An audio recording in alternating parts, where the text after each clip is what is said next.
Il y a longtemps, dans un joli village verdoyant d'Afrique, vivait la reine Salima et le roi Keïta. Ils s'étaient mariés depuis plusieurs années, mais au fil du temps, le roi Keïta commençait à ne plus aimer sa femme. Il en avait marre de la vieille femme aux cheveux blancs que Salima était devenue.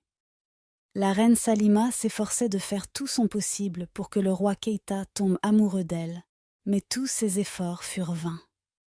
Les soirs, quand Salima essayait de se rapprocher de lui, il était toujours désintéressé.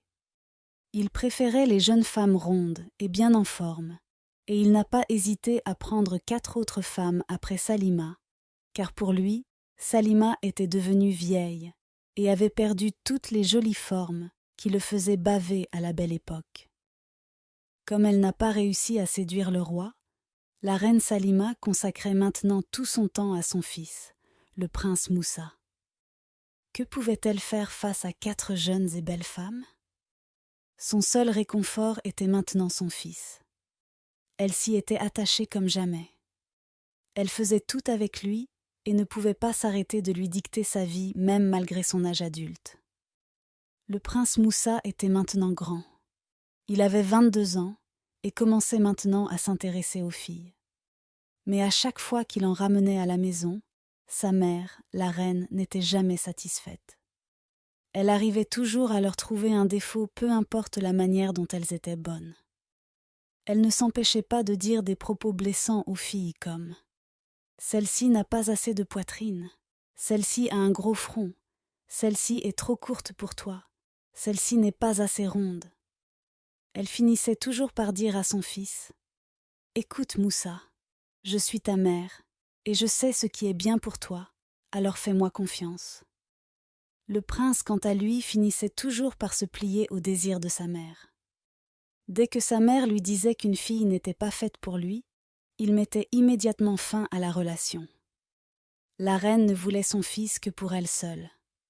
Elle n'acceptait pas l'idée qu'une femme le lui arrache, alors elle faisait tout son possible pour le garder avec elle. Pour elle, une fois que son fils se marierait, sa femme lui prendrait toute sa place et elle ne voulait pas retourner dans la solitude. Un jour, le prince Moussa rencontra une très belle femme qui se nommait Fatou. Très vite, ils se mirent ensemble. Il s'est assuré que cette femme lui correspondait parfaitement et remplissait toutes les attentes et les exigences de sa mère. La jeune fille était une grande vendeuse du village. Elle était beaucoup connue grâce à son talent culinaire. Ce n'était pas tout. Elle était aussi d'une beauté incroyable et d'une gentillesse inimaginable. C'était une fille très respectueuse. 3 mois passèrent et le prince Moussa décida enfin de présenter Fatou à sa mère. Le jour J était enfin arrivé. Le prince Moussa emmena Fatou chez sa mère. Dès qu'elle vit la reine Salima, Fatou se mit aussitôt à genoux. La reine marmonna quelque chose, et on pouvait lire aussi dans son regard un certain mécontentement. Elle se disait intérieurement que son fils avait encore emmené une de ses copines. « Mère, » commença immédiatement le prince, « je suis très content de te présenter ma copine. Elle s'appelle Fatou. C'est une fille très respectueuse et généreuse. Elle est aussi une très bonne cuisinière. Je serais très content de la voir comme mon épouse. »« Alors qu'est-ce que tu en penses ?» demanda joyeusement Moussa pendant que sa mère était perdue dans ses pensées. Elle cherchait quel prétexte avancer cette fois pour mettre fin à la relation. Instantanément, la reine Salima fit semblant d'avoir mal à tête. Elle essayait de détourner son attention du sujet et s'exclama « Je ne me sens pas du tout bien. J'ai vraiment mal à la tête et je pense que je vais attraper une fièvre. Laisse-moi te chercher le médecin du village maman. » Aussitôt, le prince s'en alla. Fatou plaça rapidement une natte près des pieds de la reine pour qu'elle puisse s'allonger et se sentir plus confortable. Elle demanda aux servantes où elle pouvait trouver de l'eau potable et très vite elle lui apporta une tasse. Elle faisait du mieux qu'elle pouvait pour que la reine se sente bien. Malgré tous les efforts que fournissait la jeune femme, la reine Salima ne pensait qu'à une seule chose dans sa tête. Comment lui nuire et la tenir très loin de son fils. Le lendemain, le prince Moussa alla rendre visite à sa mère. « Bonjour maman, comment te portes-tu ? Je vais beaucoup mieux mon fils. » Le prince lui donna des jus de fruits qu'il avait pris et fait lui-même. Dès que Moussa voulut rentrer chez lui, sa mère l'interpella. « Je voudrais te parler de quelque chose, Moussa, dit-elle. »« Qu'y a-t-il, mère ?» demanda Moussa. Sa mère lui répondit alors. « C'est à propos de la jeune fille que tu as amenée hier. Tu ne peux pas l'épouser, mon fils. »« Mais pourquoi, maman ? Qu'est-ce qui pourrait m'empêcher de l'épouser ?» demanda-t-il tout confus. « N'est-elle pas belle, respectueuse, gentille et serviable ? Elle a tout ce qu'un homme pourrait rechercher chez une femme, maman. Qu'est-ce qui ne te plaît pas chez elle cette fois, maman ? Ajouta-t-il. Écoute, mon fils, je suis ta mère et je ne peux pas te vouloir du mal. Je te connais mieux que personne et je sais que cette fille n'est pas faite pour toi. N'es-tu pas celui que j'ai allaité pendant des années ? Répliqua la reine se tapant la main sur la poitrine. À ces mots, le prince se sentit gêné, alors il s'excusa auprès de sa mère. Il n'aurait jamais dû se disputer avec elle. Mais quelque chose le dérangeait toujours. Il décida alors de poser une question à sa mère.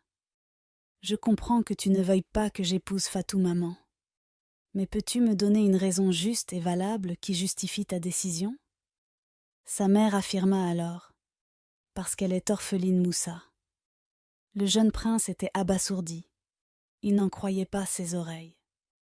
Comment pouvait-elle rendre une personne inapte au mariage juste parce qu'elle est orpheline ? Il essayait en vain d'expliquer à sa mère qu'il l'aimait, mais furieuse, sa mère lui dit « Tu es un prince. Tu ne peux pas te permettre d'épouser une fille orpheline. Tu ne connais rien de sa vie. Et il est impossible pour nous de tracer la famille de Fatou. Sais-tu si elle est maintenant un esprit marin ? Et s'il y avait une maladie qui ravage sa lignée ? » Elle essayait de lui dire tout ce qu'elle trouvait comme excuse pour le dissuader dans son choix. Ce n'était pas vraiment la fille qui lui posait un problème. Elle voulait juste continuer d'avoir sur son fils son emprise. Moussa prit donc la parole. « J'ai compris tout ce que tu as dit, maman, mais je pense que tu devrais quand même lui laisser une chance. Nous pouvons faire des enquêtes sur elle, et si tu veux, je l'emmènerai ici pour que tu puisses lui poser toutes les questions que tu voudras. Si après tout, tu n'es toujours pas satisfaite, alors je mettrai fin à la relation comme tu le souhaites. Mais nous ne pouvons pas prendre aussi rapidement des décisions sans preuve. » Malgré le fait que la reine n'était pas d'accord, elle ne pouvait pas refuser. Elle décida alors de lui laisser une chance. Le prince Moussa emmena alors Fatou chez sa mère un jour et les questions explosèrent. « Fatou, je suis une femme assez crue et beaucoup de personnes le savent. Alors je ne vais pas aller par 4 chemins pour te dire la raison de ma venue ici aujourd'hui. Je pense qu'un mariage entre toi et mon fils ne serait pas possible. »« Mais pourquoi, ma reine ? » demanda Fatou toute perdue. « Eh bien, mon fils ne peut pas t'épouser parce que tu es orpheline.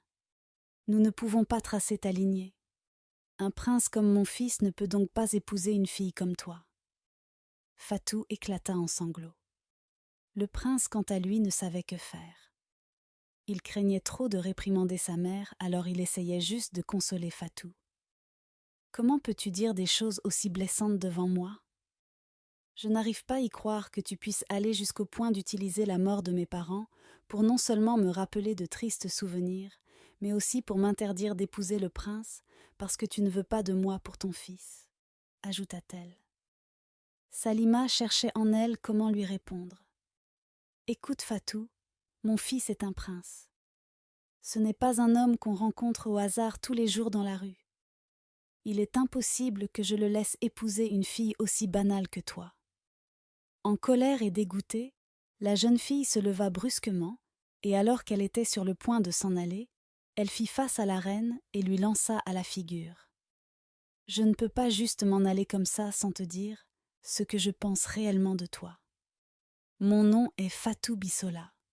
Je suis la princesse du royaume d'Ochita. Je suis orpheline parce que mon village a malheureusement fait face à une guerre qui l'a anéantie et qui m'a également arraché mes parents. Si ce n'étaient ces moments désagréables, des gens comme toi n'auraient pas le plaisir de me blesser avec des mots, finit-elle par dire, le visage déjà complètement trempé par les larmes. La reine Salima et le prince furent surpris face à cette révélation.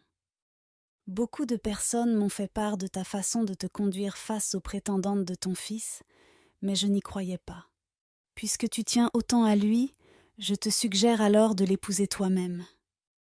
Arrête de te cacher derrière l'idée que tu lui veux une femme parfaite, déclara Fatou avant de s'en aller. Donc c'est parce qu'elle est une princesse qu'elle a l'audace de me parler ainsi avec autant d'impolitesse? Tu vois ce que je te disais, Moussa? Cette fille ne peut pas être ta femme. Elle a trop de caractère, dit amèrement la reine. Je pense que tu as été un peu trop sévère avec elle, maman, reprit le prince. Je dois la rejoindre. Sans attendre la réponse de sa mère, il courut dehors pour rencontrer Fatou. Malgré les efforts du prince, il n'a pas réussi à la rattraper, alors il décida de se rendre chez elle à la maison, mais elle n'y était pas. Il l'attendait de l'après-midi jusqu'au soir. Plusieurs heures écoulées, et Fatou rentra finalement chez elle. Elle était surprise de voir le prince à sa porte. « Mais que fais-tu ici, Moussa » demanda-t-elle durement. « Pourquoi es-tu aussi dur avec moi, Fatou? N'es-tu pas contente que je sois venue te voir? Écoute, Moussa, tu étais présent et tu as bien écouté tout ce que ta mère m'a dit sans un mot. Elle a été assez claire dans ses propos. Elle ne veut pas de moi pour son fils. Je suis vraiment désolée, Fatou, pour toutes les paroles blessantes que ma mère t'a dit, commença le prince. S'il te plaît, laisse-moi juste entrer afin que nous puissions tous les deux mieux en discuter, supplia Moussa. Tu n'es plus le bienvenu. C'est tout ce qu'elle réussit à dire quand une envie de vomir la saisit. Elle se mit sur le côté pour satisfaire son besoin. Le prince essaya de l'aider, mais elle le repoussa. Elle ne cessait de vomir et se sentait très faible et légère. Le prince Moussa dut l'emmener à l'intérieur. Il lui apporta de l'eau, changea ses vêtements et resta près d'elle cette nuit-là. Le lendemain, il fit appel au médecin du village qui leur annonça que Fatou était enceinte. Fatou était brisée. Elle devra maintenant porter l'enfant d'un homme qu'elle ne pouvait même pas épouser. Elle était triste. Moussa, quant à lui, était fou de joie, une joie que Fatou avait du mal à comprendre. « Comment se fait-il que tu sois si heureux? As-tu oublié que ta mère ne veut pas nous voir ensemble? » « Écoute, Fatou, commença Moussa. C'est une excellente nouvelle. Je ne peux pas m'empêcher d'être en joie. Pour ma mère, ne t'en fais pas. Ce bébé est un bébé royal, et ma mère sait très bien qu'il ne pourra qu'appartenir à la royauté. » Malgré les mots du prince, Fatou était toujours dérangée dans sa tête. Elle s'imaginait déjà fuir avec la grossesse pour ne pas faire face à la colère de la reine. Elle se rappelait aussi tous les conseils que lui donnait sa mère de ne pas épouser un homme si sa mère était un handicap. La pauvre Fatou était toute confuse. C'était assez clair que sa belle-mère ne l'aimait pas. Elle le lui a démontré ouvertement sans gêne. Depuis des jours déjà, elle était confrontée à ce dilemme.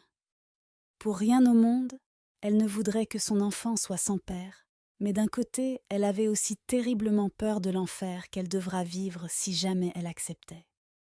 Moussa, très content, se rendit quant à lui au palais pour annoncer la bonne nouvelle à sa mère. « Maman! Maman! Fatou est enceinte, je vais devenir papa, criait-il tout content. À ces mots, la reine fut brisée. « Comment as-tu pu être aussi ignorant? Je suis déçue de toi, lui cria-t-elle. Je suis vraiment déçue de ton comportement, Moussa. Tu m'as brisée, ne cessait elle d'affirmer. Elle le chassa même de la maison et ordonna aux gardes de ne pas le laisser entrer.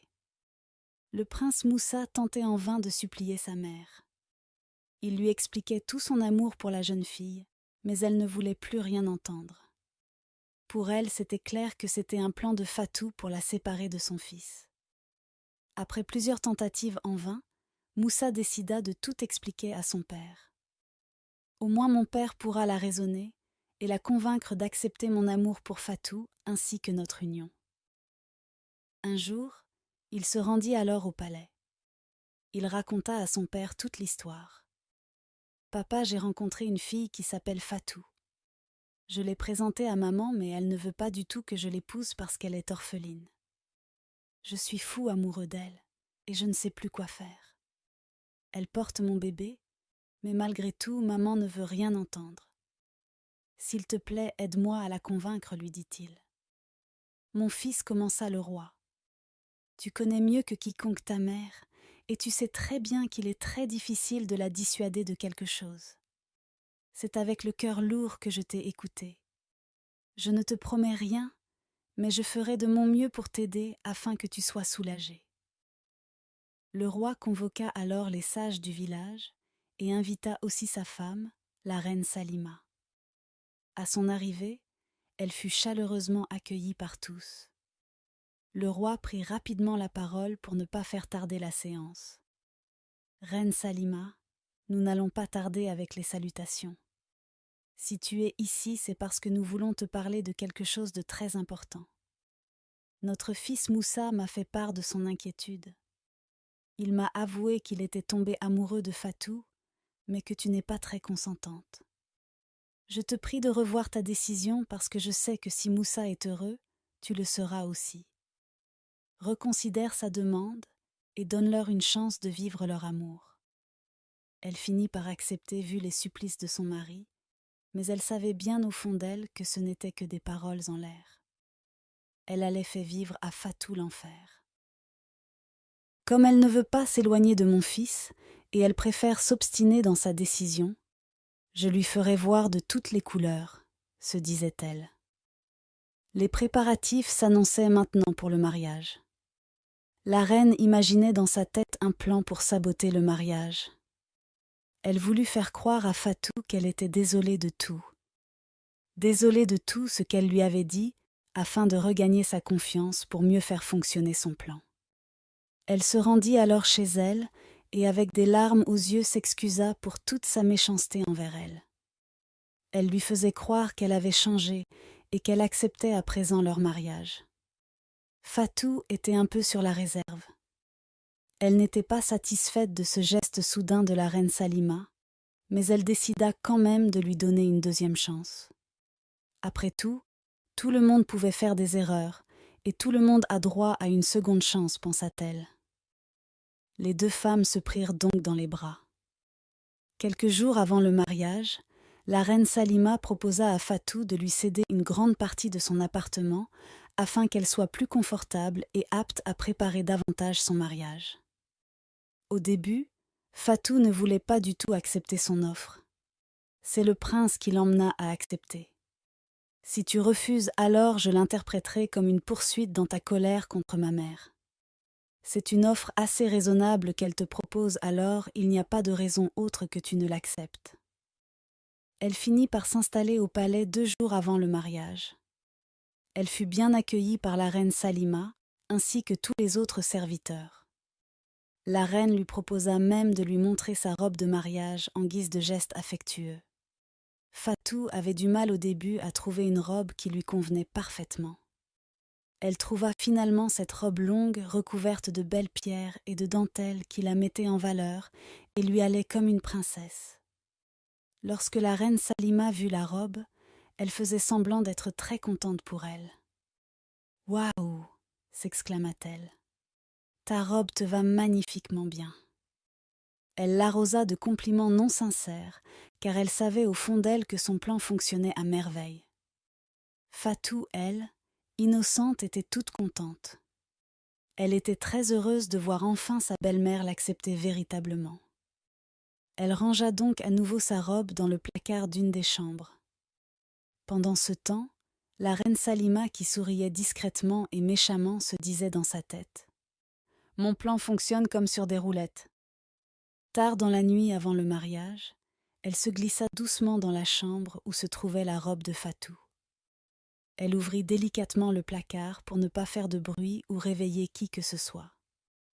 Elle renversa dans la robe de l'huile rouge qu'elle avait gardée sur elle dans la robe de mariage de la jeune fille.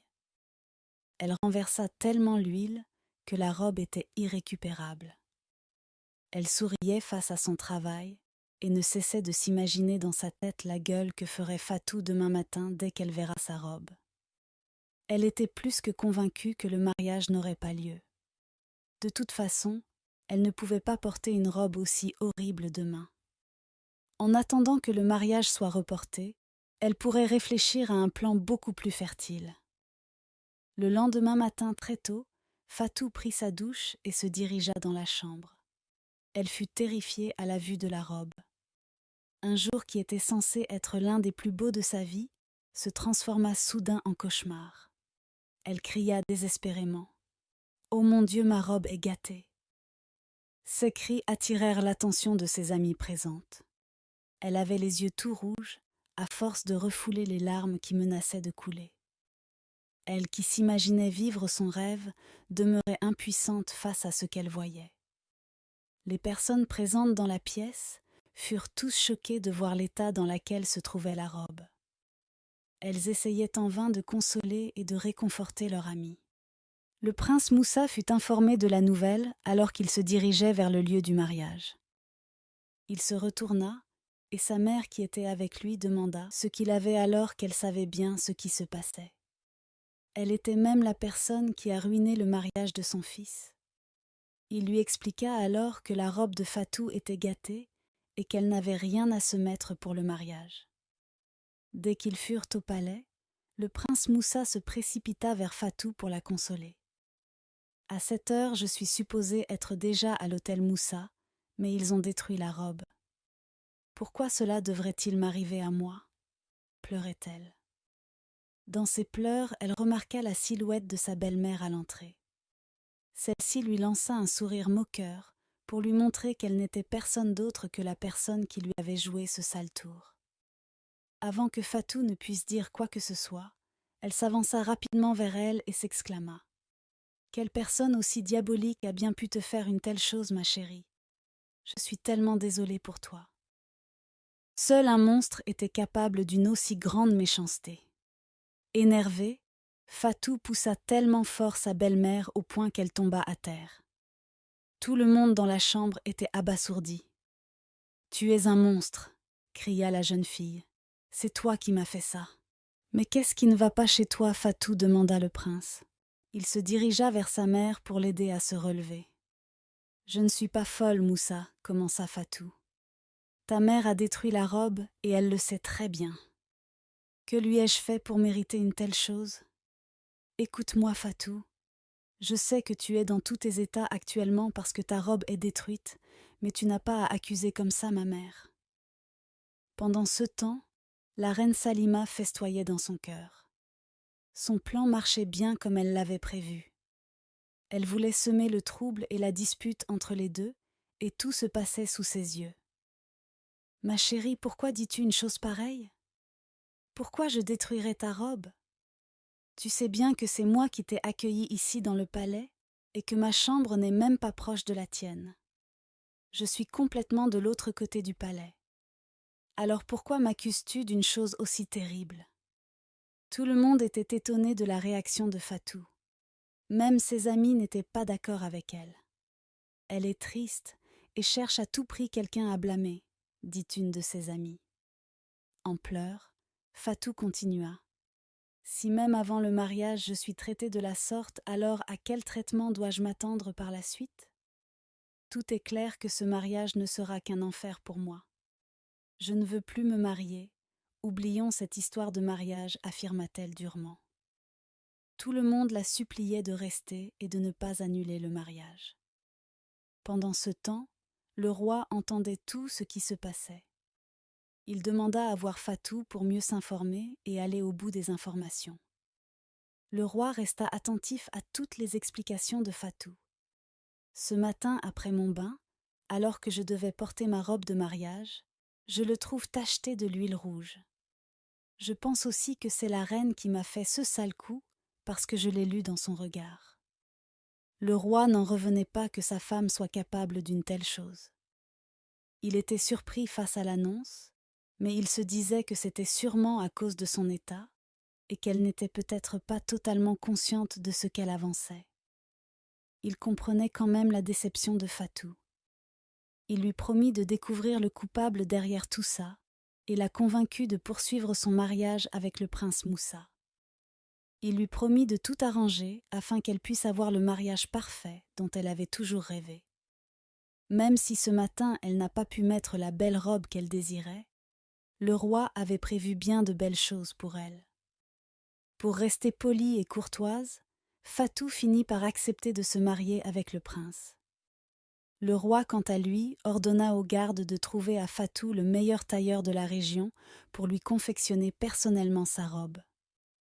À la sortie, le prince Moussa attendait Fatou à la porte.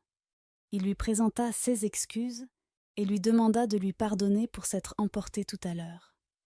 Mais il essayait tout de même de la convaincre que ce n'était pas sa mère qui avait abîmé sa robe, mais sûrement une autre personne. Quelques heures après, Fatou reçut sa nouvelle robe. Les invités commençaient peu à peu à venir au palais. Dans la foule, elle aperçut sa tante Iyabo, la seule parenté qui lui restait du côté maternel. Elle était tellement heureuse de la revoir après toutes les années passées. Elle se prépara à nouveau, et avec l'aide de ses amis, elle enfila sa nouvelle robe, celle que le roi lui avait offerte, et elle était prête comme jamais à se marier avec le prince Moussa. La cérémonie du mariage était très festive. Tout le monde se régalait et dansait. La fête fut belle. Le roi offrit même au couple en guise de cadeau de mariage un magnifique manoir. Fatou était plus qu'heureuse. Elle ne voulait pas du tout vivre près de sa belle-mère. Ce cadeau était la meilleure chose qu'elle puisse recevoir. 2 jours après le mariage, le jeune couple emménagea loin du palais, dans leur nouvelle maison. Fatou imaginait déjà sa nouvelle vie et tous les moments heureux qu'ils allaient passer tous les deux. La reine Salima, quant à elle, était tellement en colère. Elle ne voulait pas laisser son fils s'en aller loin d'elle. Elle était prête à tout pour l'avoir uniquement pour elle. Son obsession pour Moussa était sans limite. Elle cherchait désespérément quoi faire pour garder près d'elle Moussa. Comme elle était une grande manipulatrice, elle décida de faire le faux malade. Elle demanda ainsi à son fils de venir à la maison pour prendre soin d'elle. Pour un début de mariage, et Fatou se retrouvait déjà toute seule dans leur maison avec sa grossesse. Elle était un peu triste, mais elle se consolait du fait qu'au moins sa méchante belle-mère était loin d'elle. Moussa lui cédait à tous les caprices de sa mère. Un après-midi, pendant que Fatou cuisinait, elle entendit quelqu'un frapper à la porte. Elle était à son 6e mois de grossesse. Dès qu'elle ouvrit la porte, elle fut surprise de voir sa belle-mère, la reine Salima. Elle avait l'air malade et son visage était crispé. « Entre », lança Moussa de l'autre côté de la chambre. « Qu'est-ce qui ne va pas, maman ? Es-tu malade ?» lui demanda Moussa l'air inquiet. Pour montrer qu'elle était souffrante, elle glissa volontairement et tomba dans la cuisine, tenant sa main contre sa poitrine. Fatou était vraiment dépassée cette fois. Elle ne s'imaginait pas qu'elle irait jusqu'à ce point juste pour avoir son fils pour elle seule.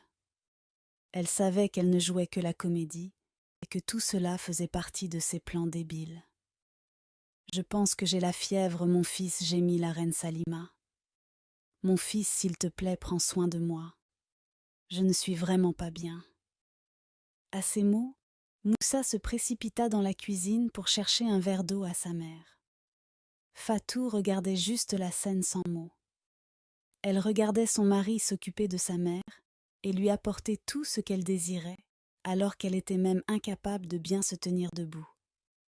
La reine ne cessait de lancer à Fatou des sourires pour lui montrer qu'elle avait le contrôle sur son mari. Il faisait presque tout ce qu'elle lui disait sans tarder. Des jours se sont passés, mais la reine Salima était toujours dans la maison du jeune couple. Elle était carrément un obstacle pour Fatou, parce qu'elle ne faisait absolument rien à la maison, mais ne cessait aussi de lancer des piques à la jeune femme.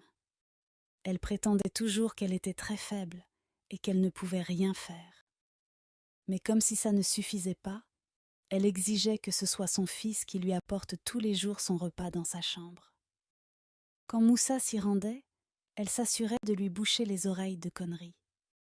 Fatou ne disait toujours rien. Elle observait juste et se contentait de garder le silence.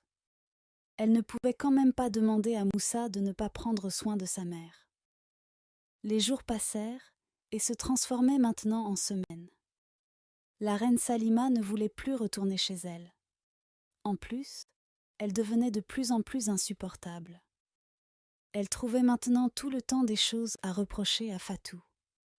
Elle faisait des commentaires sur sa cuisine, lui disait qu'elle n'avait aucun goût et que sa maison n'était pas bien décorée. Elle changeait la place des meubles à son goût sans même demander l'avis de sa belle-fille. Elle faisait ce qu'elle voulait comme si elle était chez elle et personne ne pouvait le lui interdire. Elle essayait même d'avoir Moussa pour elle seule et ne lui permettait plus de rester avec son épouse. Chaque jour, c'était toujours la même chose. Elle était complètement ignorée et délaissée dans sa propre maison. Elle se sentait comme une citoyenne de seconde classe. On aurait même dit que c'était elle qui rendait visite à la reine. Son mari, tout le temps avec sa mère qui lui racontait ce qu'elle voulait, prenait toujours la défense de sa mère et lui donnait toute l'attention dont il privait sa copine. Un jour, Fatou eut assez du comportement de sa belle-mère. Elle confronta alors son mari, le suppliant de faire quelque chose et qu'elle le manipulait à sa guise. Moussa, lui, ne voyait aucun défaut à sa mère. Il dit alors : « Comment peux-tu dire une chose pareille, Fatou ? Comment peux-tu traiter ma mère de la sorte ? Que veux-tu que je fasse ? Tu sais bien que ma mère est malade et que je suis la seule personne qu'elle a pour prendre soin d'elle. C'est ma mère Fatou. Ne peux-tu pas voir cela ? » Fatou se mit à pleurer et quitta sans mot la pièce. Qu'est-ce que je pourrais maintenant dire face à ça pour qu'on ne me prenne pas pour la méchante de l'histoire ? Elle décida finalement de rester dans son coin. Le lendemain matin, la reine Salima vit Fatou en train de manger. Elle lui lança alors : « Toujours en train de manger, ça ne m'étonne pas venant de toi. C'est normal que tu sois aussi grosse, on dirait une vache. » Fatou pleurait tout le temps. Elle cherchait un moyen de mettre fin à ce cauchemar qu'elle vivait au quotidien. Sa belle-mère était la cause de tout ce qui lui arrivait. Elle se moquait d'elle, la critiquait, et par-dessus tout ne lui laissait pas la possibilité de se retrouver avec son mari malgré sa grossesse. Elle savait au fond d'elle que Moussa était un homme bien, et qu'il était juste sous l'emprise de sa mère. Fatou était maintenant à 1 mois d'accoucher. La reine Salima était fatiguée de devoir jouer chaque jour la comédie. Elle pensa alors à aller voir un sorcier du village pour jeter un sort à Fatou pour en finir. Si Fatou meurt, je pourrai vivre seule avec mon fils, et rien ne pourra m'en empêcher. Fatou est mon seul et unique obstacle. Je pense qu'il est temps d'en finir. Le matin très tôt, après que Moussa fut sorti de la maison pour ses occupations, la reine Salima se rendit chez un sorcier puissant du village.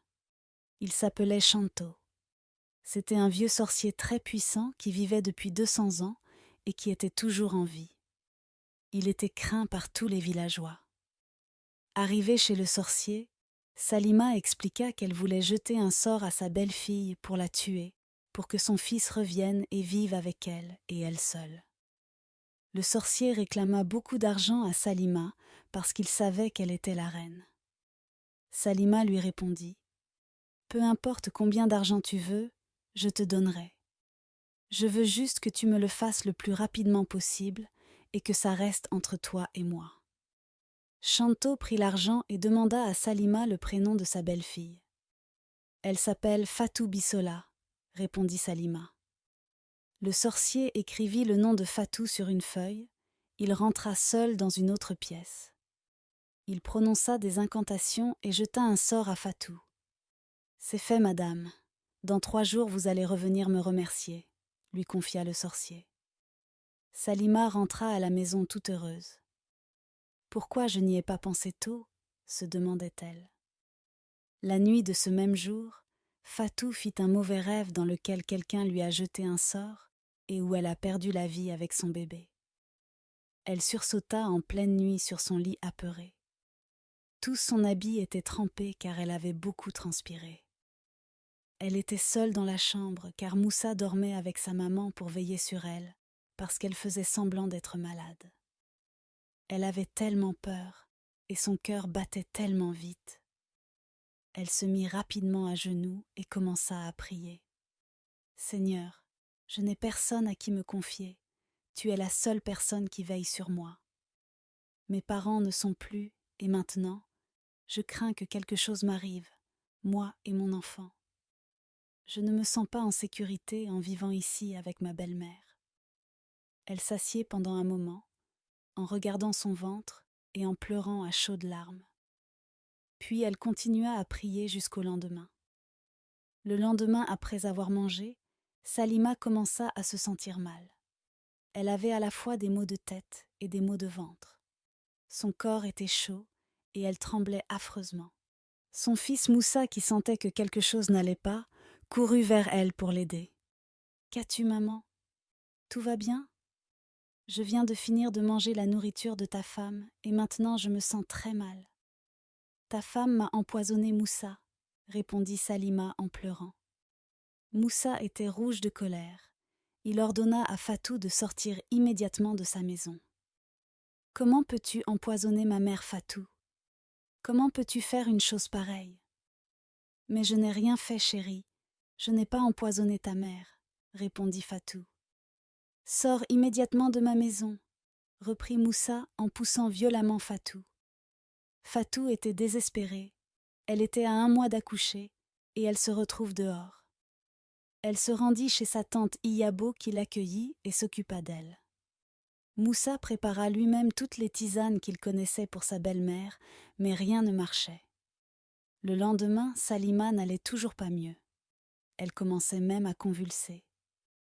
Moussa, pris de peur, courut pour appeler un marabout du village. Le marabout arriva et révéla à Moussa que sa mère était la cause de son propre mal. « Ta mère a jeté un sort à ta femme Fatou pour la tuer. Ta femme a beaucoup prié hier nuit, n'est-ce pas ? » ?»« Je n'en sais rien, je n'ai pas dormi avec elle, » répondit Moussa. « Les prières de ta femme ont fait que le sort que Salima lui a jeté s'est retourné contre elle. » Moussa n'en croyait pas ses oreilles. « Comment ma mère peut-elle faire une chose pareille ? Jeter un sort à ma femme ? Qu'a-t-elle fait pour mériter cela ? » Il se posait des tas de questions et oubliait même que le marabout était toujours debout là à l'attendre. « Je peux m'en aller maintenant ? » lui demanda le marabout. « S'il vous plaît, que peut-on faire maintenant pour sauver ma mère ? Je vais te donner une tisane que tu vas donner à ta mère. Dès qu'elle va boire, elle se sentira un peu mieux. Ensuite, elle devra confesser devant tout le village que c'est elle qui a essayé de jeter un sort à Fatou.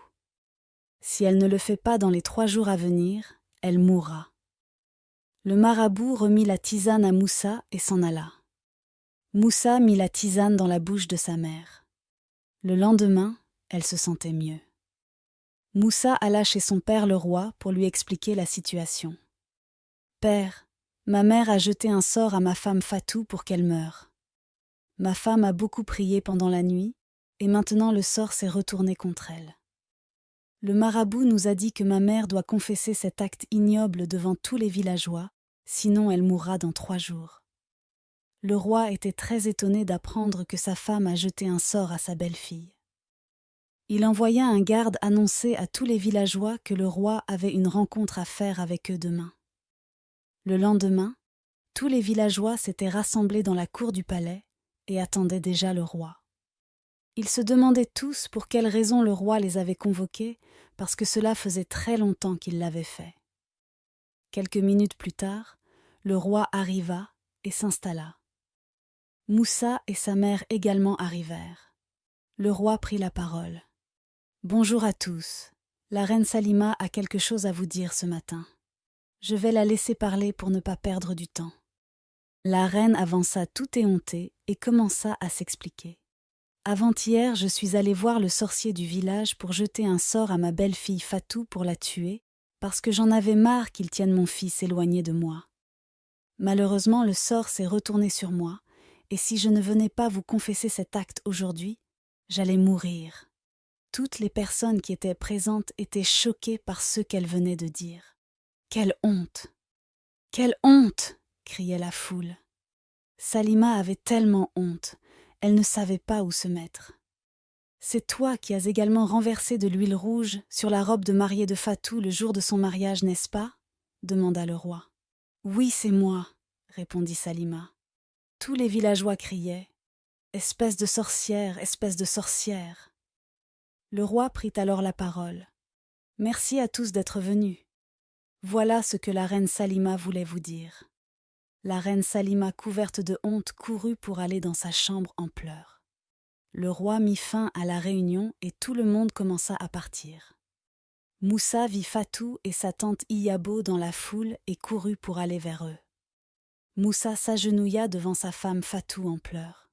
« Je suis désolée, chérie. J'étais aveuglée par ma mère. Je suis vraiment désolée de t'avoir fait vivre tout ça. Je t'en supplie, chérie. Reviens avec moi pour rentrer à la maison. » Fatou savait que son mari n'y était pour rien. Il le pardonna et ils rentrèrent ensemble à la maison.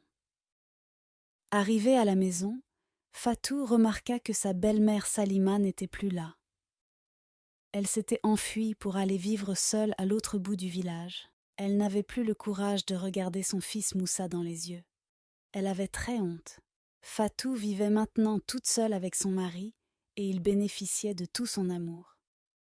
Quelques semaines plus tard, Fatou accoucha à l'hôpital de 2 jumeaux. Elle était très heureuse. Et son mari était aussi fou de joie. Ils vécurent un amour parfait, loin de la méchanceté de Salima. Si vous avez aimé cette histoire, lâchez juste un like et un commentaire d'encouragement. C'est tout ce que je vous demande. Cela vous prendra que quelques secondes et cela va me permettre de faire avancer rapidement ma chaîne parce que c'est très éprouvant de créer et d'illustrer les histoires. Juste un like et un commentaire s'il vous plaît. Je compte sur votre bienveillance.